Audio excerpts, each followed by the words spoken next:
Sampai sekarang mengapa PDIP ini belum menentukan sikap ya? Hanya memberikan sinyal-sinyal aja. Padahal kan kodenya keras ya. berarti masih terbuka peluang PDIP itu akan bergabung dalam pemerintahan Prabowo Gibran.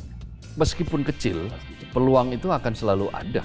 Tapi menurut saya sebenarnya PDIP itu segera saja putuskan sikap. Ya itu tadi, masih ada rasa sayang yang tersisa. Tapi rasa sayang kepada siapa? Kalau kita lihat dari pernyataan-pernyataan bangsa ini. Kalau ya atas nama bangsa lah. Kalau rasa sayangnya kepada orang-orang yang katanya melanggar etika, kok menurut saya sudah tidak ada itu saya. Yang ada rasa sakit hati yang sampai sekarang semakin menebal.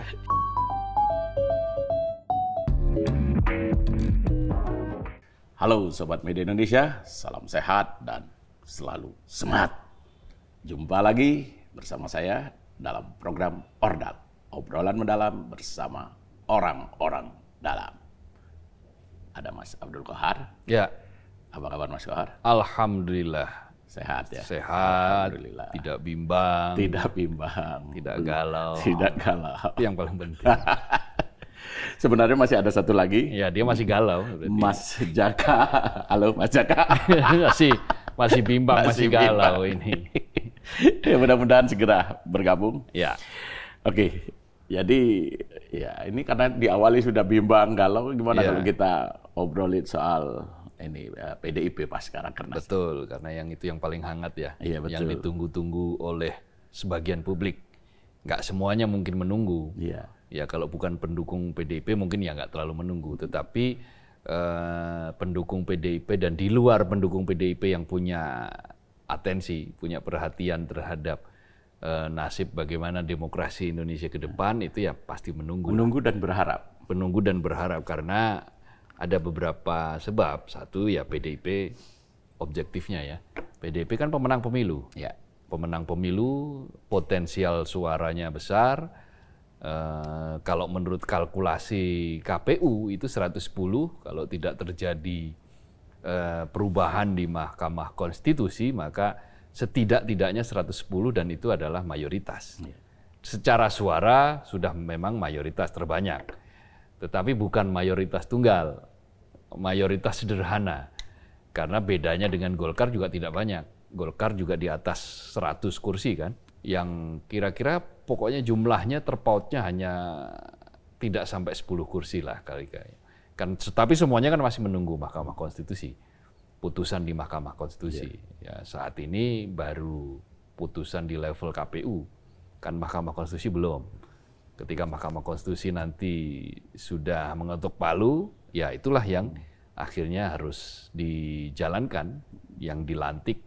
Ya, PDIP dapat berapa, tetapi yang pasti adalah secara suara itu pemenang pemilu PDIP. Wajar kiranya kalau banyak yang berharap agar ini memberikan warna yang lain. Ya, dan yang menjadi pertanyaan utama itu kan ini, sampai sekarang mengapa PDIP ini belum menentukan sikap ya? Hanya memberikan sinyal-sinyal aja, padahal kan kodenya keras ya. Kalau dilihat dari kode-kode itu ya sangat keras. Itu bahkan kalau kodenya itu sebetulnya sudah 90% itu. Kalau kode dari ketika pembukaan mengatakan bahwa pemilu yang curang, kemudian mau dibawa kemana ini Indonesia, memilih pemimpin kita ini harus betul-betul lebih selektif memilih pemimpin, kemudian mengkritisi jalannya kekuasaan, lalu menyebut demokrasi terancam dengan menyitir Sukidi PhD, apa yang pernah disampaikan oleh Mas Sukidi. Lalu di akhir pidato penutupan Rakernas itu juga masih sempat mengatakan bahwa ya kita tidak boleh atau kita jangan sampai setback dengan memilih pemimpin yang kira-kira berwatak otoriter, populistik. Otoriter yang populistik itu begini. Dia itu sebetulnya otoriter, tapi publik menyayanginya. Meskipun misalnya langkahnya otoriter bisa diterima, karena dianggap menyenangkan publik. Itu namanya otoritarianisme yang populistik. Atau di dalam istilah teori terbaru dalam teori politik, dia disebut new despotism. Bukan despotisme yang lama, bukan despotik yang lama yang menggunakan tentara, menggunakan kekuasaan secara vulgar begitu untuk menaklukkan publik, gitu, untuk menaklukkan kekuatan-kekuatan yang lain. Tetapi ini tidak. Semua instrumen itu masih dianggap demokratis. Semua label itu masih demokratis. Tetapi sebetulnya wataknya sudah otoriter. Itu yang dimaksud oleh pidato Ketua Umum PDIP. Otoritarian versi baru. Ya, new despotism. Namanya istilahnya itu, ada teorinya baru. Itu new despotisme, itu despotisme jenis baru. Yang membedakan dengan despotisme lama yang menggunakan kekerasan atau kekuasaan. Nah, itulah yang menyebabkan mengapa saya mengatakan 70%. Bahwa ini bahkan bukan hanya 70%, tetapi 90%. Nah, 90% itu artinya ya berarti sudah berada di dalam posisi yang memang betul-betul udah siap ini sepertinya. Tetapi kan dikunci. Saya menduga atau beberapa analis juga menduga bahwa memang masih ada hitung-hitungan. Ada beberapa hitung-hitungan kalau di luar pemerintahan seperti apa, kalau di dalam pemerintahan nanti seperti apa, kalau menjadi penyeimbang keras bagaimana, kalau menjadi penyeimbang lunak seperti apa. Ada beberapa hal ya, misalnya bagaimanapun kan PDIP ini juga terlibat di dalam pemerintahan yang sekarang, di dalam kekuasaan yang sekarang. Lalu terlibat itu ya artinya semua kebijakan itu juga ikut kan.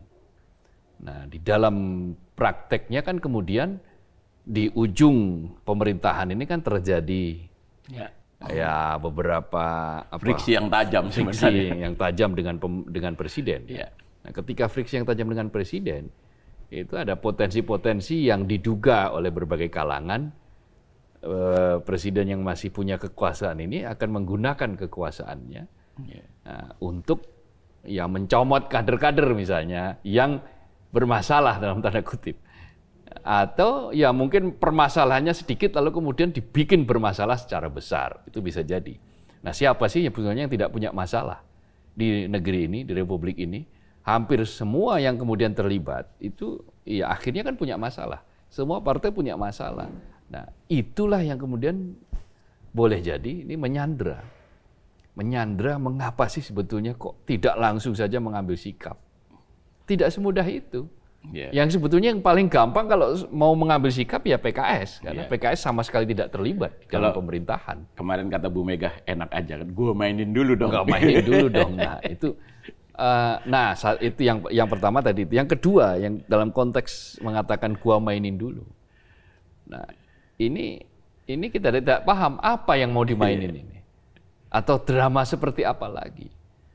Nah, boleh jadi akan terjadi tarik-menarik, negosiasi, dan seterusnya, yang apabila goal, nah itu mungkin menguntungkan bagi PDIP ke depan. PDIP tentu mungkin tidak ingin mengulang peristiwa ketika betul-betul menjadi oposisi pada era pemerintahan SBY, yang ketika itu didefinisikan sebagai puasa.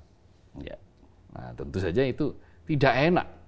Puasa nggak pernah buka. Kalau puasa sebentar lalu maghribnya buka ya ini puasa disuruh 2 periode pemerintahan SBY puasa terus. Nah, ketidaktahanan untuk puasa ini ya menjadi bahan hitungan. Belum lagi di Indonesia itu yang namanya oposisi itu selalu dicap negatif. Kita belum terliterasi secara cukup bahwa yang namanya oposisi itu juga terhormat. Bahwa yang namanya penyeimbang itu penting dalam sebuah negara demokrasi.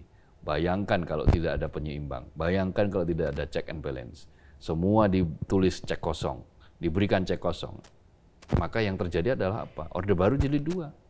Orde Baru Jilid 2 itu bisa menghambat, bukan hanya menghambat secara politik, tetapi juga bisa menghambat kemajuan ekonomi.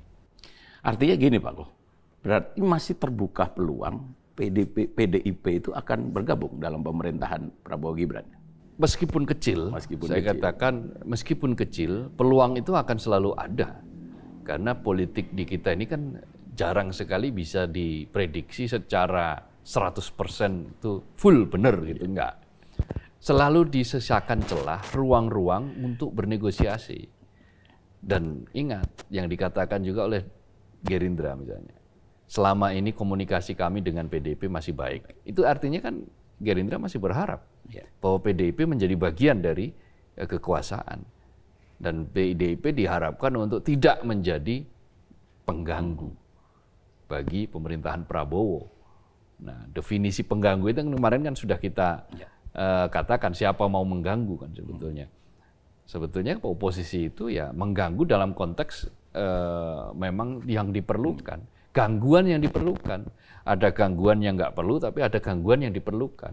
Gangguan yang diperlukan itu adalah untuk mengawasi agar kita ini, kamu jangan enak-enak, kelihatannya jalannya mulus, ngegas terus. Ingat loh, di depan itu ada jurang. Nah, itu kan mengganggu setidak-tidaknya. Wah, ini kita lagi-lagi menikmati laju kendaraan dengan sangat tinggi, kok tiba-tiba disuruh agak pelan, ini gimana ini? Menjadi lawan yang menjadi teman juga kan? Iya, betul. Dalam menjalankan roda pemerintahan. Nah, kan? itu kan soal siapa yang apakah mengganggu oposisi bagaimana, saya kira kan sebetulnya yang tepat ngomong ini adalah Mas Jaka. Ya kan? Dia.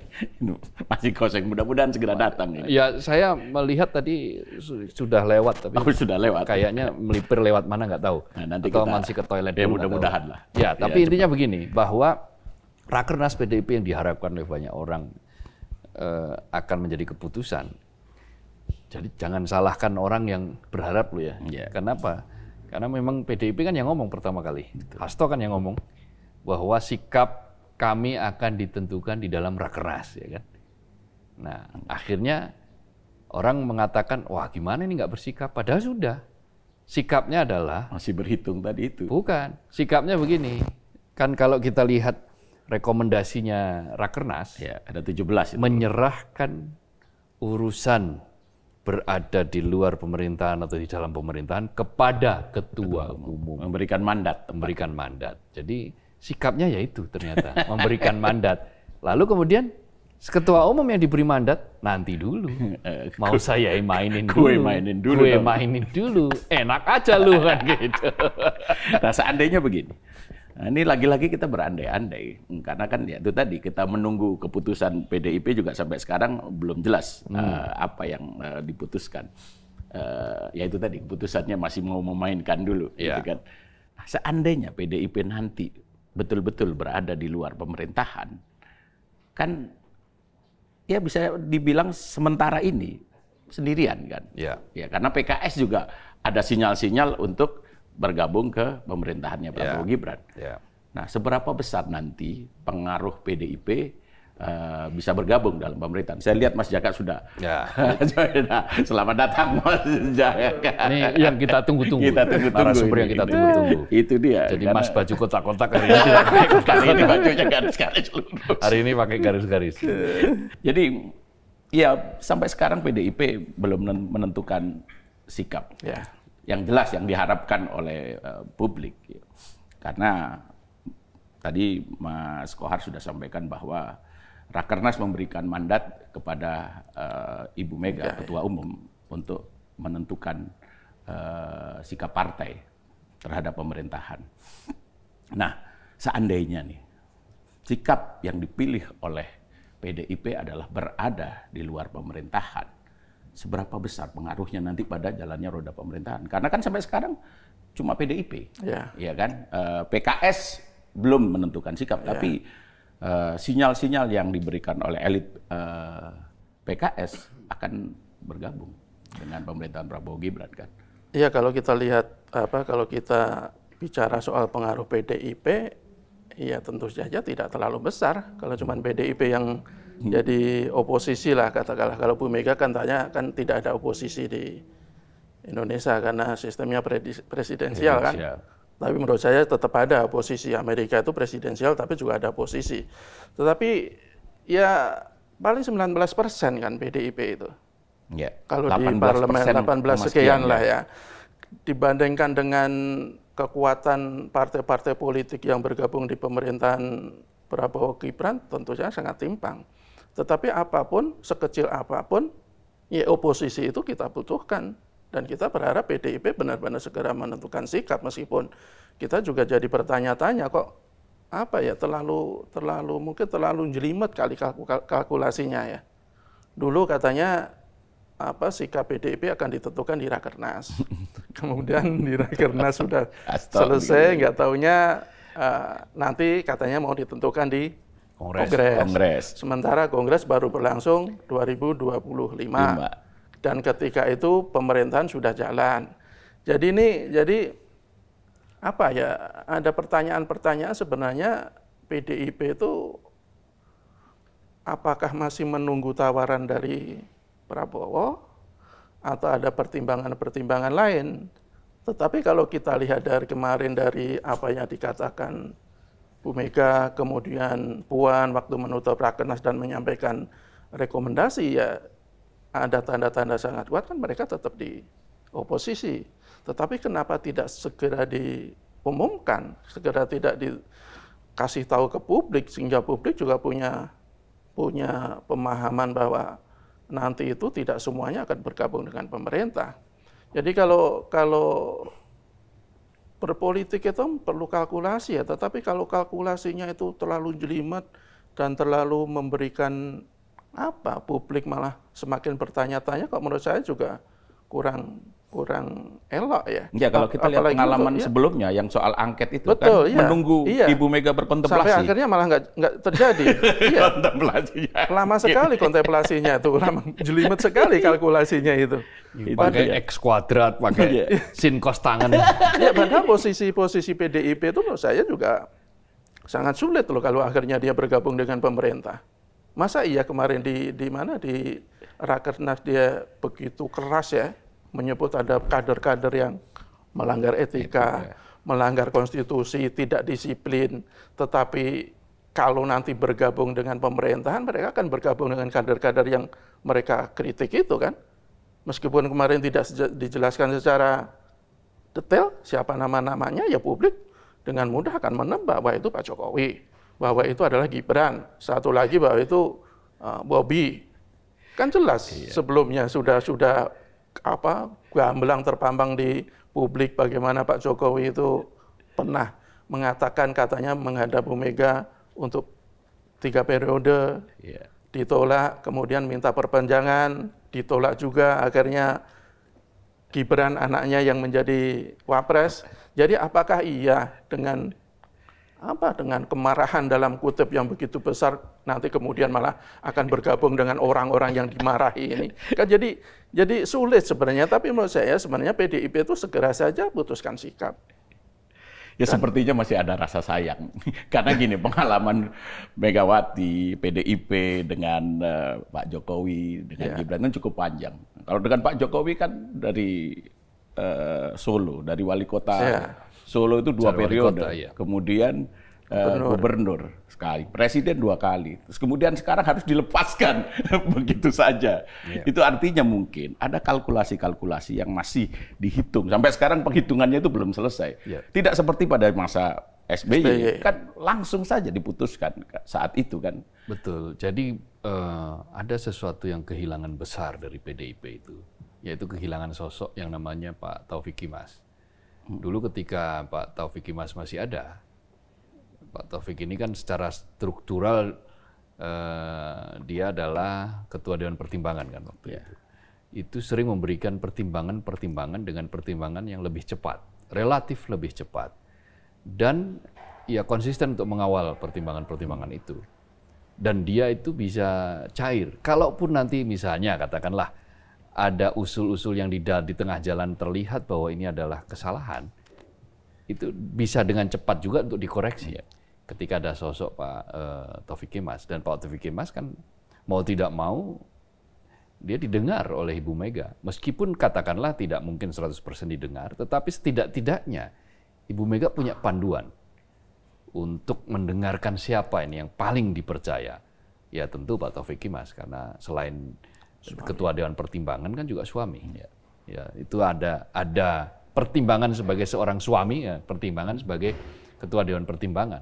Dan ternyata itu menguntungkan bagi PDIP. Meskipun tidak selalu sama ketika memutuskan untuk menunjuk Pak Jokowi menjadi gubernur Jakarta kan Pak Taufik Kemas nggak setuju. Ke Foke aja. Pak Taufik Kemas kan sebetulnya masih ke Foke, ke Fauzi Bowo. Tapi Ibu Mega berhasil diyakinkan oleh kalangan terdekatnya, bahkan juga diyakinkan oleh Prabowo Subianto, bahwa ya memilih Jokowi adalah langkah yang tepat. Dan akhirnya memenang kan. Akhirnya menang. Tetapi ya kemudian kelak di kemudian hari kita tidak tidak membayangkan bahwa orang yang dimenangkan ini kemudian harus berselisih, bergesek dengan sangat keras dengan partainya, partai yang membawanya, partai yang memilihnya, dan itu yang terjadi sekarang. Dan itulah yang menjadi bagian dari mungkin ya yang dikalkulasi, yang masih dihitung. Jadi selain sudah tidak ada Pak Taufik Kemas, lalu ada tadi yang saya sebut sebagai peran PDIP menjadi bagian dari pemerintahan yang barangkali sulit untuk dielakkan gitu ya. Bahasa lugasnya mungkin ada sandra-sandra politik sandra yang masih berjalan, saya tidak tahu. Kita mencium itu, gelagat itu, tapi kan belum terverifikasi secara sahih itu. Sampai di mana itu. Tapi yang pasti kan ada banyak kasus-kasus yang kita temui, misalnya mengapa misalnya kasus dulu orang selalu mengaitkan dengan kasus Harun Masiku, katakanlah. Kenapa misalnya sekarang kok Harun Masiku tiba-tiba tidak ada kedengaran kasusnya, dan lalu apakah ini berpotensi untuk menjadi kasus baru ketika nanti katakanlah PDIP terlalu galak di dalam beroposisi. Nah, hal-hal semacam ini pasti dihitung, hal-hal semacam ini dikalkulasi, karena yang namanya berhitung itu pasti ada manfaat dan mudaratnya bagi partai politik. Dan Mega mungkin melihat bahwa kalau diputuskan sekarang lebih banyak mudaratnya ketimbang manfaatnya. Tapi PDIP juga tidak mau melenggang begitu saja tanpa ada kesan. Maka yang diciptakan kesannya itu adalah bahwa ya tadi itu kode keras itu. Misalnya selalu bahwa politik kita sekarang menghadapi situasi yang sangat berat. Pemilu kita curang. Ada kader, mohon maaf, kader yang telah melanggar konstitusi dan seterusnya dan seterusnya. Itu semua juga adalah untuk dalam rangka membangun kesan sebagai sebuah partai yang tidak mau tercerabut dari akar yang memilih, kan kira-kira begitu. Di sisi yang satu, tapi di sisi yang lain juga masih gamang nih. Kalau nanti terlalu keras nanti begini, terlalu banyak yang harus dikorbankan dan seterusnya dan seterusnya. Ketidaksiapan itulah kemudian membuat Ibu Mega mengatakan enak aja, gua mainin dulu dong gitu. Ya dimaininnya itu kayak apa ya kita nggak tahu. Iya, Bu Mega asik bermain. yang lain kabur. Yang gregetan publik juga termasuk kita. Iya. Saya nggak terlalu gregetan sih. Artinya tapi kan Mas Jaka yang tadi gregetan. Iya. Ya itu tadi kemarin 2 edisi sebelum ini kan betul, saya tanyakan ke Mas Jaka, yakin PDIP oposisi? Yakin. Ya gregetan karena di prank itu kan. Mas Fuad masih menyisakan 30%. Iya, jadi ya langkah politik PDIP dan Ibu Mega belakangan ini memang sangat membuat publik ya memang tidak sabar mengajukan hak angket atau tidak saja meminta waktu untuk berkontemplasi dan itu waktunya cukup panjang sampai akhirnya sekarang tidak jelas gitu kelanjutan dari hak angket itu. Tidak ada itu hak angket. Nah, itu dia kan. Ketika dalam pidato pembukaan Rakernas kemarin itu Bu Mega membedakan diksi koalisi dan oposisi kan. Presidensial yang ada adalah bekerja sama atau tidak bekerja sama. Itu sebenarnya perbedaannya seperti apa sih? Iya, sebenarnya kan menurut saya itu cuma sekedar istilah aja kan. Ya koalisi, namanya koalisi kan ya masing-masing setiap partai kan bekerja sama juga. Kalau oposisi kan berseberangan dengan pemerintah. Ya, kalau alasannya karena kita menganut sistem presidensial ya di negara-negara di sebelah negara di luar negeri juga meskipun presiden juga ada dikenal oposisi. Meskipun tidak sesaklek kayak di Amerika misalnya ya. Kalau Demokrat yang menang Republik pasti otomatis jadi oposisi, begitu juga sebaliknya. Tetapi apapun, sebenarnya kenapa publik itu menunggu PDIP segera bersikap? Ya karena PDIP itu partai yang sangat besar, partai pemenang pemilu. Kalau umpamanya partai-partai lain yang perolehan kursinya tidak terlalu banyak misalnya, mungkin publik juga tidak terlalu tidak terlalu menanti-nantilah sikap-sikap seperti apa yang dilakukan PDIP. Dan dia akan menentukan proses demokrasi kita ke depan. Saya tidak bisa membayangkan kalau nanti umpamanya PDIP itu akhirnya berbalik arah tidak menjadi oposisi misalnya. Ya kita mau jadi apa negara kita? Sebuah negara demokrasi, tidak ada penyeimbang, semuanya bergabung dengan lingkaran kekuasaan. Ya kalau salah satu pengamat itu mengatakan ya buat apa ada pemilu? Ya. Sudah digilir saja. Hari ini Gerindra, besok Golkar atau PKB atau jadi ya buat apa ada pemilu yang puluhan triliun tetapi faktanya setelah kompetisi selesai semuanya menjadi menikmati kekuasaan. Jadi PDIP ini adalah partai yang menurut saya secara ideologi kuat. Sebagai pelopor demokrasi mereka adalah salah satunya yang punya peran sangat besar, ya semestinya segera meneruskan sikap-sikap yang baik seperti itu. Jangan terus menggantung, jangan terus mengkalkulasi yang kita juga tidak tahu sebenarnya yang dikalkulasi itu apa sih. Apakah benar tadi Mas Gohar bilang karena ada kasus-kasus tertentu, tapi kalau kita lihat dari pernyataannya Bu Mega itu kan kayaknya dia betul benar-benar gagah berani kan. Dia berjuang apapun tekanannya, apapun ancamannya, dia akan tetap berjuang dan sebagai banteng dan sudah teruji. Jadi kok jadi masyarakat itu kesannya malah agak dipermainkan gitu loh. Ya kan itu sudah dikonfirmasi. Saya mainin dulu. Iya. Mainin itu kan berarti dipermainkan. Ada yang dipermainkan. Kalau ada yang pengen bermain, berarti ada yang dipermainkan. Ya kalau bicara tekanan misalnya, kurang berat apa tekanan Orde Baru pada masa itu, pada PDIP, pada PDI ya. Makanya kita juga jadi bertanya-tanya, sebenarnya Bu Mega itu apakah secara psikologis mungkin dia menganggap ingin menunjukkan bahwa PDIP itu masih sangat dibutuhkan, bisa jadi kan? Atau bisa jadi ingin menunjukkan bahwa PDIP adalah partai yang meskipun kalah di Pilpres tetapi dia sangat menentukan dari arah pembangunan atau arah demokrasi ke depan. Jadi dia semacam ingin memperlihatkan bahwa partai saya itu partai yang besar gitu loh. Jadi biarkan semua pihak itu menunggu-nunggu dan betul ya kita mainkan dulu. Baik itu pemerintahan maupun publik. Kalau pemerintahan kan selama ini juga kalau Pak Prabowo bilang kan berusaha untuk merangkul semuanya, bisa jadi ya atau bisa kita kan agak jual mahal kali PDIP baik ke pemerintahan maupun ke publik. Tetapi apapun inilah publik sudah begitu lama menunggu, kita tidak ingin lagi di prank kayak tadi Mas Arianto bilang waktu hak angket itu.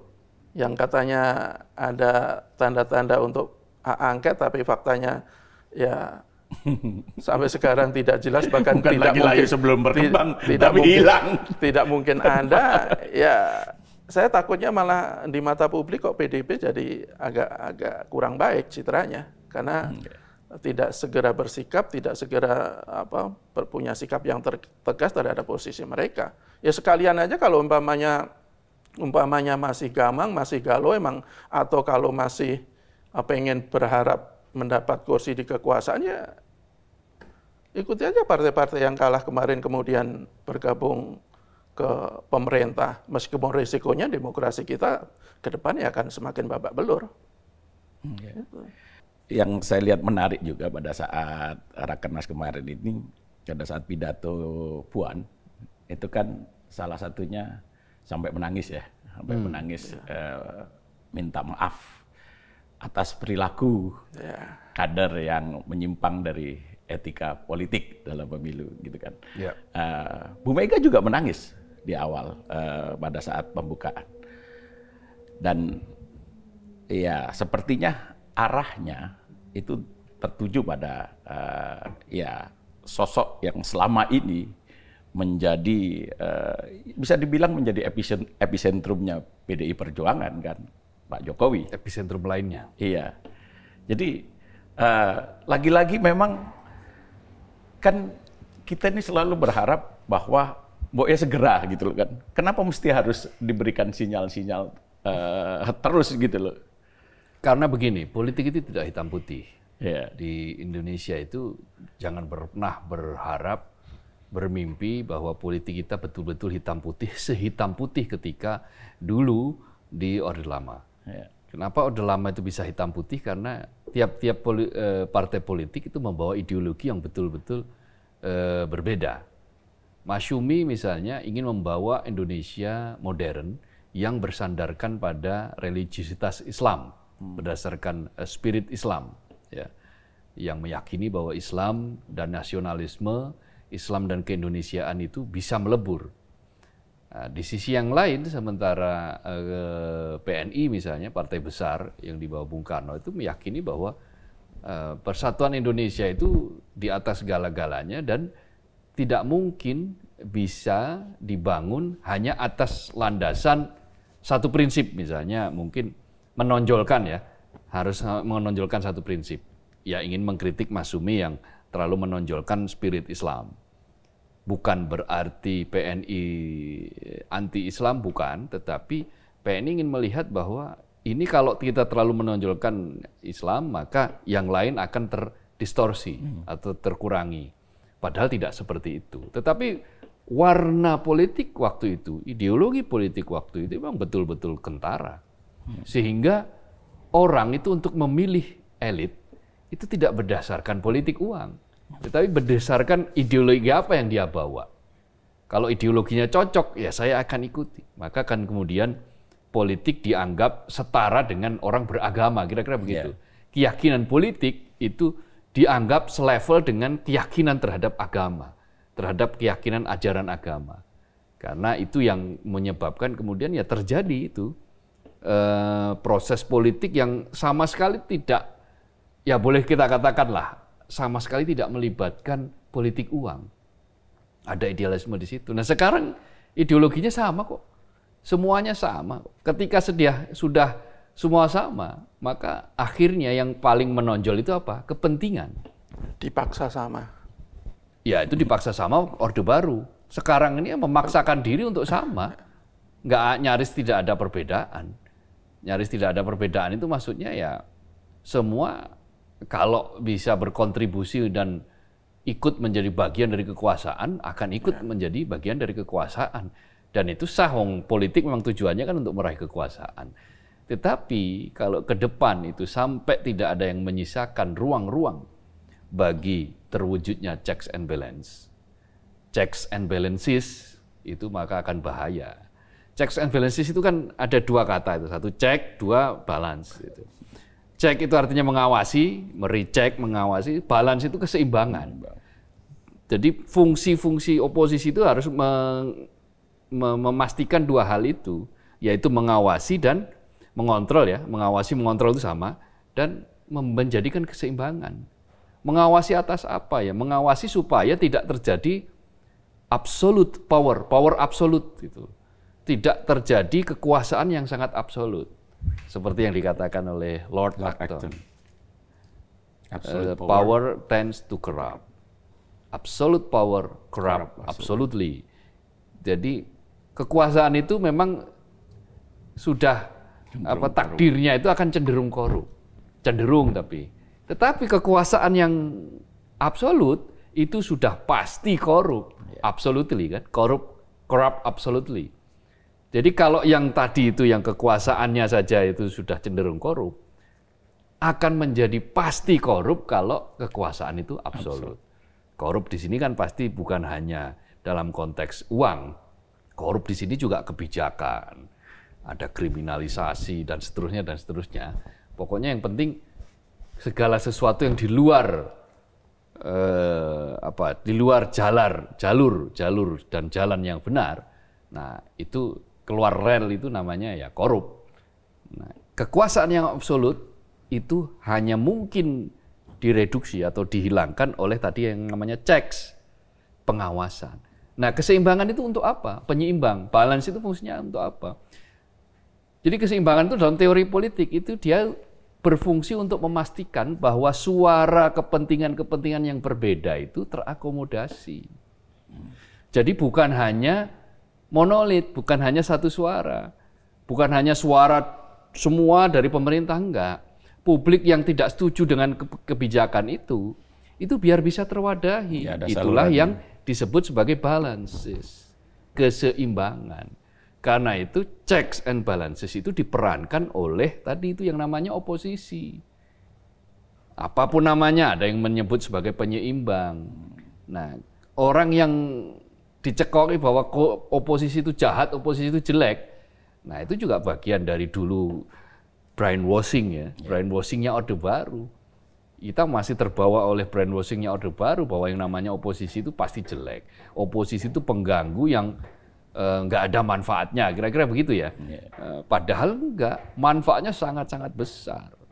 Di Amerika itu banyak segala sesuatu kebijakan yang akhirnya kelak di kemudian hari menjadi sebuah kebijakan yang bagus bagi kesejahteraan masyarakat, itu lahir dari proses check and balance. Kecuali dalam soal Israel ya. Kalau dalam soal Israel itu Amerika nggak ada itu oposisi itu. Yang ada ya tunggal aja semua, pokoknya hajar Palestina, hajar.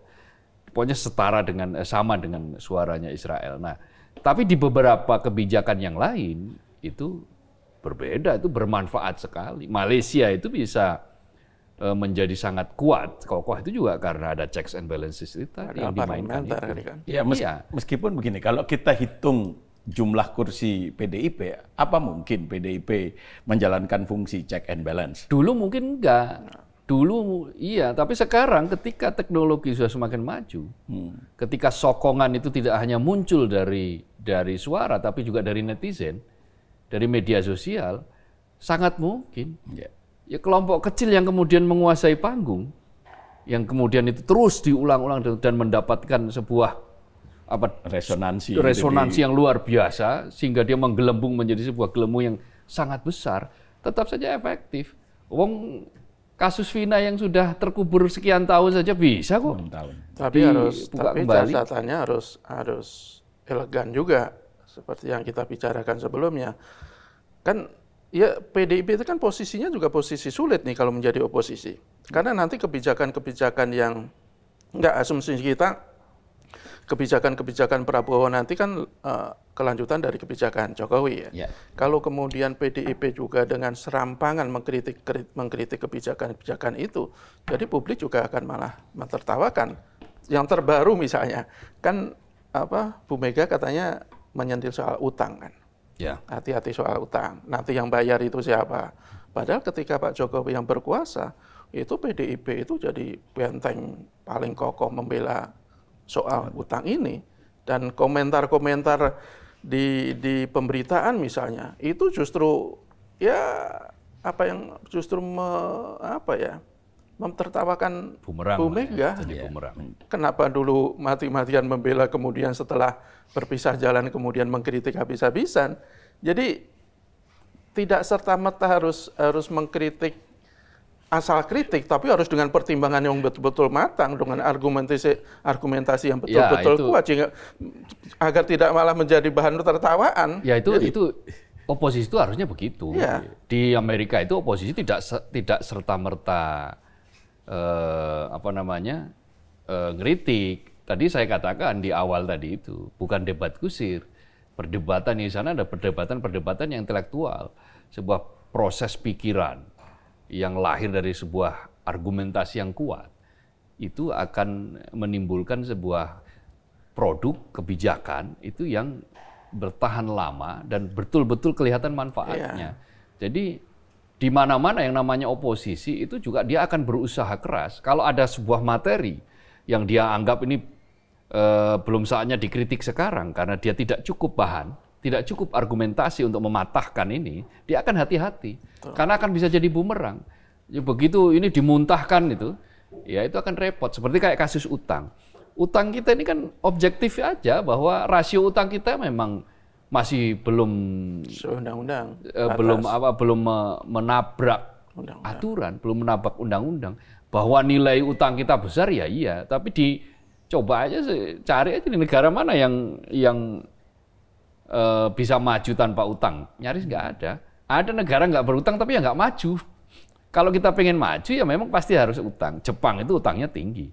Rasio utang terhadap PDB-nya sangat besar. Amerika juga begitu.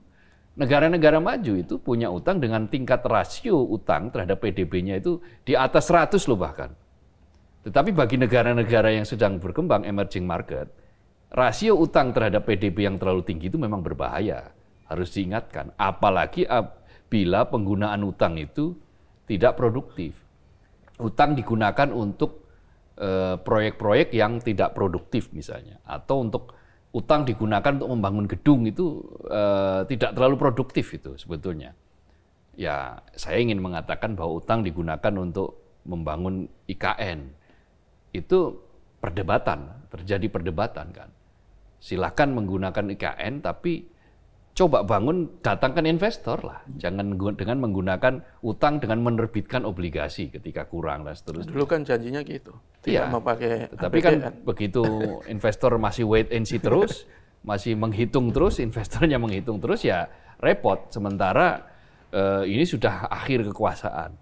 Ya karena itu sebuah kebijakan memang sebetulnya harusnya tidak dilahirkan atas dasar target-target yang untuk sebagai legacy pemerintahan kekuasaan saja. Itu harus lebih dari melampaui itu. Jadi terkait dengan misalnya kritik terhadap utang, itu harus betul-betul pas.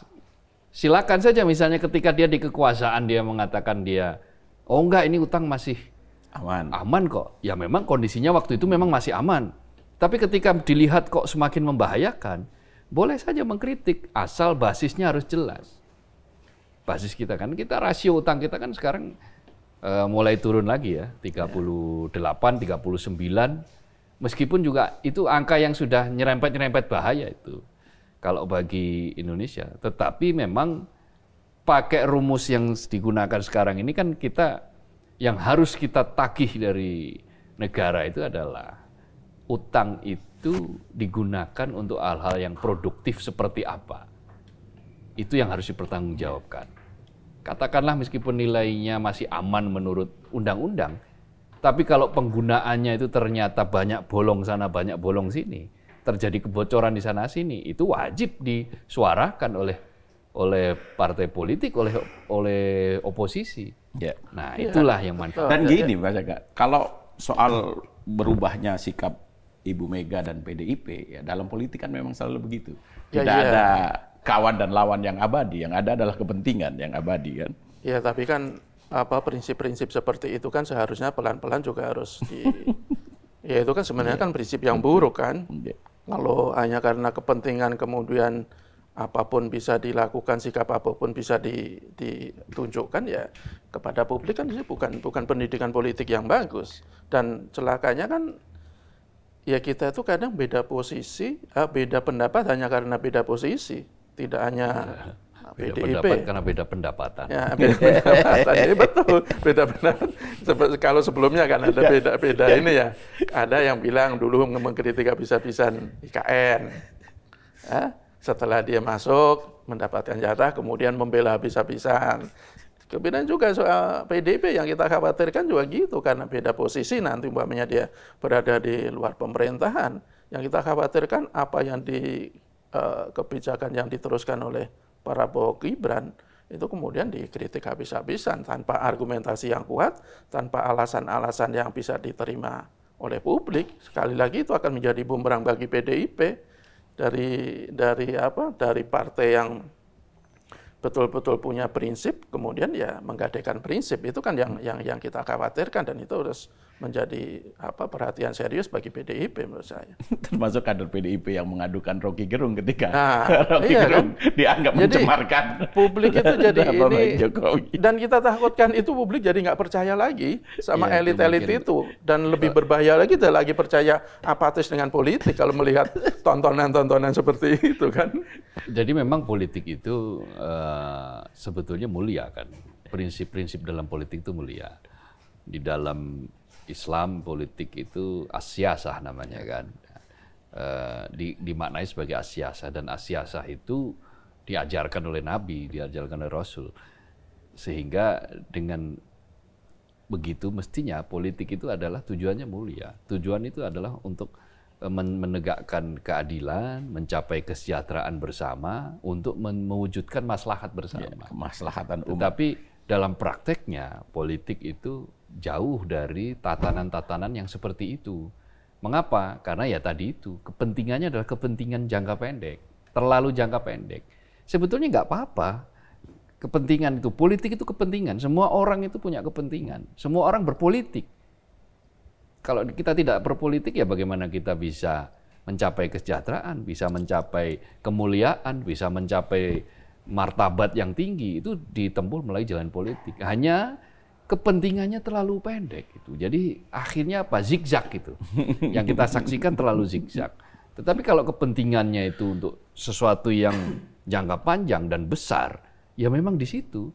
Jadi tidak ada kawan yang abadi, tidak ada lawan yang abadi, yang ada adalah kepentingan abadi. Kepentingan apa itu? Kepentingan bangsa. Ya, kepentingan bukan bangsa, kepentingan golongan, bukan kepentingan individu, partai atau golongan. Itu kalau politisi kayak Pak Kohar ini semua. Wah, maju negara ini. Maju negara ini. Loh, saya kira kan semua kan atas nama kepentingan bangsa. Kan? Iya, atas nama. Atas nama. Atas nama itu ya tinggal akhirnya kemudian. Loh, Bung Karno saja atas nama bangsa Indonesia. Atas nama bangsa Indonesia. Jadi gini, ada hal-hal yang kemudian kita luruskan dalam cara kita berpikir itu. Ya kadang-kadang karena kita sudah kehilangan kepercayaan, maka segala sesuatu yang atas nama itu kemudian kan runtuh semua. Ya seperti misalnya begini, saya tidak mau jadi menteri, tapi kalau bangsa ini memanggil saya akan terpanggil. Itu kan atas nama bangsa juga. Orang akhirnya kan sopo sing nyeluk kan? Siapa yang memanggil kan nggak ada kan. Jadi makna atas nama bangsa itu menjadi tereduksi, padahal itu dulu menjadi suatu hal yang sangat mulia pada zaman itu, sehingga ya menurut saya sih ke depan PDIP akan masih punya waktu untuk bertaruh, apakah mengedepankan dendam politik dalam pengertian dendam tanda kutip ya, bukan ini, atau memperhitungkan berbagai sisi untuk menghidupkan partai politik ini, atau masih memperhitungkan yang lain lagi, berbagai ketidaksiapan, katakanlah mungkin seperti itu. Jadi boleh jadi dibaca, berbagai kalangan melihat bahwa kenapa Ibu Mega masih berhitung, karena mungkin tidak siap saat ini. Tetapi akan siap pada waktunya. Kapan pada waktunya itu? Sementara ini kan diundur lagi kan? Ya. Dulu kan kita masih butuh kontemplasi. Kesiapannya adalah nanti di Rakernas. Nah, ketika di Rakernas ternyata hasilnya masih belum siap, nanti di Kongres. 2025. Pokoknya tahun 2025. Iya. Nah, setelah di Kongres itu ya sudah ketahuan. Karena kan pemerintahan sudah berjalan, segala sesuatu sudah berjalan, dan manfaat maupun mudarat sudah diketahui, kira-kira begitu ya. Sedikitnya sudah diketahui. Maka ya mungkin di situ. Iya, pemerintahan baru aja dilantik Oktober. Iya, maksud saya kan kok lama bener gitu. Ya nggak apa-apa, ya biarin aja. Sampai akhirnya nanti dia sebetulnya berada di luar pemerintahan tapi tidak sadar bahwa dia berada di luar pemerintahan. Baca nggak cukup sabar ya menunggu sampai nanti Kongres PDIP. Ya terlalu lama sih kalau menurut saya. Lucu aja ketika pemerintahan sudah dilantik, baru jarak beberapa bulan setelah berikutnya baru bersikap kan. Ya. Kalau umpamanya setelah pemerintahan dilantik, setelah itu bersikap, nggak usah Rakernas lah ya. Tapi nunggu pemerintahan dilantik itu elegan menurut saya. Sebuah partai yang bisa dijadikan contoh lah katakanlah gitu. Tapi kalau sampai menunggu lama, dan akhirnya kan publik juga bertanya-tanya, atau jangan-jangan masih punya harapan bisa bergabung dengan pemerintahan, atau jangan-jangan ya itu tadi masih ada rasa sayang yang tersisa. Rasa sayang tersisa, tapi rasa sayang kepada siapa? Kalau kita lihat dari pernyataan-pernyataan pada bangsa ini. Kalau ya atas nama bangsa lah. Kalau rasa sayangnya kepada orang-orang yang katanya melanggar etika, kok menurut saya sudah tidak ada itu saya. Yang ada rasa sakit hati yang sampai sekarang semakin menebal. Oke, saya pikir cukup ya. Cukup ya. Baca ada yang mengganjal, baca kayak. Mas Kor, Cukup ya? Tapi saya masih tetap yakin dia akan jadi oposisi. Ya, gitu. Saya pun juga berusaha konsisten lah. Ya. Dengan keyakinannya. Dengan keyakinan. Iya. Kalau kemarin kan kontemplasi, sekarang kode keras. Ya jangan sampai nanti kode keras itu menjadi lunak. Ya, itu saja. Kode keras itu menjadi patah. Karena terlalu keras jadi patah. Oke, baik, Sobat Media Indonesia, demikian obrolan kami orang-orang dalam. Semoga bermanfaat. Salam sehat.